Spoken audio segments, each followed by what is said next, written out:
ಯತೀಂದ್ರ ಸಿದ್ದರಾಮಯ್ಯ ಹೊತ್ತಿಸಿದಂತ ಉತ್ತರಾಧಿಕಾರಿ ಕಿಚ್ಚು ಹೈಕಮಾಂಡ್ ಅಂಗಳಕ್ಕೂ ಕೂಡ ತಲುಪಿದೆ. ಡಿಕೆ ಬಣ ನಿಗಿ ಅಂತಿದೆ. ಇದರ ಮಧ್ಯೆ ಪುತ್ರನ ಮಾತಿಗೆ ಸಿಎಂ ಸಿದ್ದರಾಮಯ್ಯ ಸೈದ್ಧಾಂತಿಕ ಟಚ್ ಕೊಟ್ಟಿದ್ದಾರೆ. ಇನ್ನು ಹೈಕಮಾಂಡ್ ಹೇಳಿದ್ರೆ ಸಂಪುಟ ಪುನರಚನೆಗೆ ರೆಡಿ ಅನ್ನೋ ಮೂಲಕ ಮತ್ತಷ್ಟು ರೋಚಕತೆ ಹುಟ್ಟಿಸಿದ್ದಾರೆ.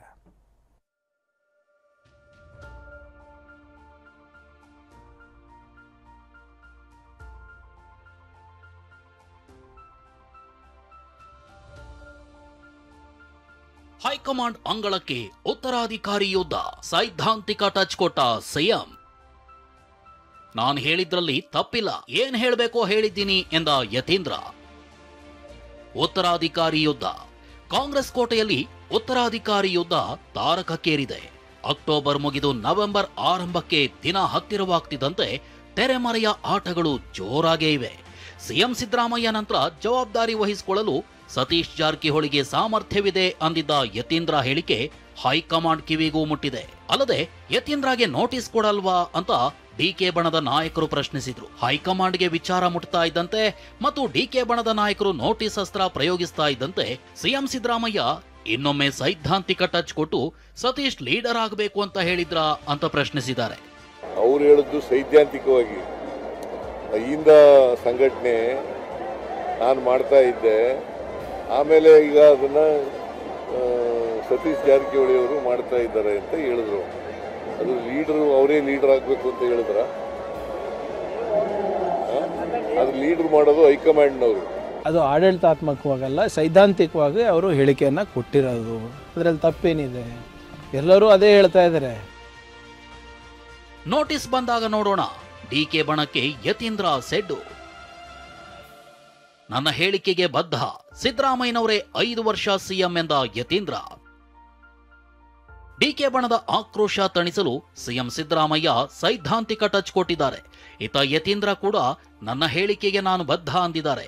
ಏನ್ ಹೇಳಬೇಕೋ ಹೇಳಿದ್ದೀನಿ, ನಾನು ಹೇಳಿದ್ರಲ್ಲಿ ತಪ್ಪಿಲ್ಲ, ನೋಟಿಸ್ ಬಂದಾಗ ನೋಡೋಣ ಅಂದಿರೋ ಯತೀಂದ್ರ 5 ವರ್ಷ ಸಿದ್ದರಾಮಯ್ಯನವರೇ ಸಿಎಂ ಆಗಿರ್ತಾರೆ ಅಂತ ಕಡ್ಡಿ ಮುರಿದಂತೆ ಹೇಳಿದ್ದಾರೆ. ಈ ಮೂಲಕ ಡಿಕೆ ಸಿಎಂ ಆಗಬೇಕು ಅಂತಿರೋ ನಾಯಕರಿಗೆ ನೇರವಾಗಿ ಟಾಂಗ್ ಕೊಟ್ಟಿದ್ದಾರೆ. ನಾನು ಇದ್ರ ಬಗ್ಗೆ ಇನ್ನೇನು ಹೇಳಕ್ ಇಷ್ಟಪಡೋದಿಲ್ಲ. ಏನು ಹೇಳಬೇಕು ಹೇಳಾಗಿದೆ, ಏನು ಸ್ಪಷ್ಟನೆ ಕೊಡಬೇಕು ಕೊಟ್ಟಾಗಿದೆ. ಅನಗತ್ಯವಾಗಿ ಮತ್ತೆ ಇದನ್ನ ಡ್ರ್ಯಾಗ್ ಆನ್ ಮಾಡಿ ಕಾಂಟ್ರವರ್ಸಿ ಕ್ರಿಯೇಟ್ ಮಾಡಕ್ಕೆ ಇಷ್ಟ ಇಲ್ಲ. ಸೊ ಈ ವಿಚಾರವಾಗಿ ಮತ್ತೆ ನಾನು ಏನು ಮಾತಾಡೋದು ಕೊಟ್ಟಿರ್ಲಿ, ಯಾರು ಏನೇ ಮಾಡಲಿ, ನಾನೇನು ಮತ್ತೆ ಇದ್ರ ಬಗ್ಗೆ ಮೀಡಿಯಾದಲ್ಲಿ ಮಾತಾಡೋಕೆ ಇಷ್ಟಪಡೋದು. ನಾನು ಹೇಳಿದೊಳಗೆ ಯಾವುದೇ ತಪ್ಪು, ನಾನು ಅದಕ್ಕಾಗಲೇ ಸ್ಪಷ್ಟನೆ ಕೊಟ್ಟಿದ್ದೀನಿ. ನಾನು ಹೇಳಿಕೆ ಏನು ಕೊಟ್ಟಿದ್ದೀನಿ ಅದ್ರೊಳಗೆ ಯಾವುದೇ ತಪ್ಪಿರಲಿಲ್ಲ. ನೋಟಿಸ್ ಬಂದಂಗೆ ನೋಡಬೇಡಿ. ನಮ್ಮ ಪಕ್ಷದ ವಿಚಾರ ನಮ್ಮ ಪಕ್ಷದಲ್ಲೇ ಮಾತನಾಡ್ತೀನಿ. ಆಂತರಿಕ ವಿಚಾರ ಮೀಡಿಯಾ ಮುಂದೆ ಮಾತಾಡೋದಿಲ್ಲ. ನವೆಂಬರ್ ಅಲ್ಲಿ ಇರುವಂತ ಕ್ರಾಂತಿ ಬಗ್ಗೆ ಏನು ಮಾತನಾಡ್ತಿರಲ್ಲ ಅದೆಲ್ಲ ಊಹಾಪೋಹ. ಆ ಥರದ್ದು ಯಾವುದೇ ಚರ್ಚೆ ನಮ್ಮ ಪಕ್ಷದಲ್ಲಿ ಇಲ್ಲ. ಈಗಿನ ಪರಿಸ್ಥಿತಿಯಲ್ಲಿ ಖಂಡಿತ ಸಿದ್ದರಾಮಯ್ಯ 5 ವರ್ಷ ಕಂಪ್ಲೀಟ್ ಮಾಡ್ತಾರೆ.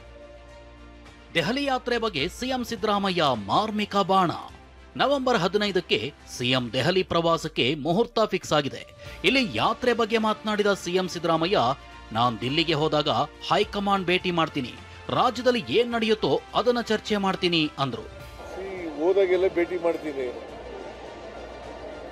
ಯಾವಾಗ ಹೋದಾಗಲೂ ಭೇಟಿ ಮಾಡ್ತೀನಿ, ಡೆಲ್ಲಿಗೆ ಹೋದಾಗೆಲ್ಲ ಭೇಟಿ ಮಾಡ್ತೀನಿ. ಹೈಕಮಾಂಡ್ನವ್ರನ್ನ ಯಾಕೆ ಹಾಕ್ಲೇಬೇಕು? ಬಿಕಾಸ್ ನಮ್ಮ ಹೈಕಮಾಂಡ್ ಅವರು.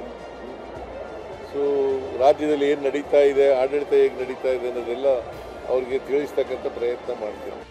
ಸಂಪುಟ ಸರ್ಜರಿ ಬಗ್ಗೆ ಮಾತನಾಡಿದ ಸಿಎಂ, ಹೈಕಮಾಂಡ್ ಹೇಳಿದ್ರೆ ನಾವು ರೆಡಿ ಅಂದ್ರು. ನೋಡಪ್ಪ, ಹೈಕಮಾಂಡ್ನವರು ನಾವು 2.5 ವರ್ಷ ಆದಮೇಲೆ ಮಾಡ್ತೀವಿ ಅಂತ ಹೇಳಿದ್ದು. ಅವ್ರು ಹೈಕಮಾಂಡ್ನವ್ರು ಏನು ಹೇಳ್ತಾರೆ ಮಾಡಬೇಕು ಅಂತಂದ್ರೆ ಮಾಡ್ತೀವಿ. ಇನ್ನು ಸಚಿವರು ಮಾತ್ರ ಹೈಕಮಾಂಡ್ನತ್ತ ಬೊಟ್ಟು ಮಾಡ್ತಿದ್ದಾರೆ. ಹೈಕಮಾಂಡ್ ನಿರ್ಧಾರವೇ ಅಂತಿಮ ಅಂತಿದ್ದಾರೆ.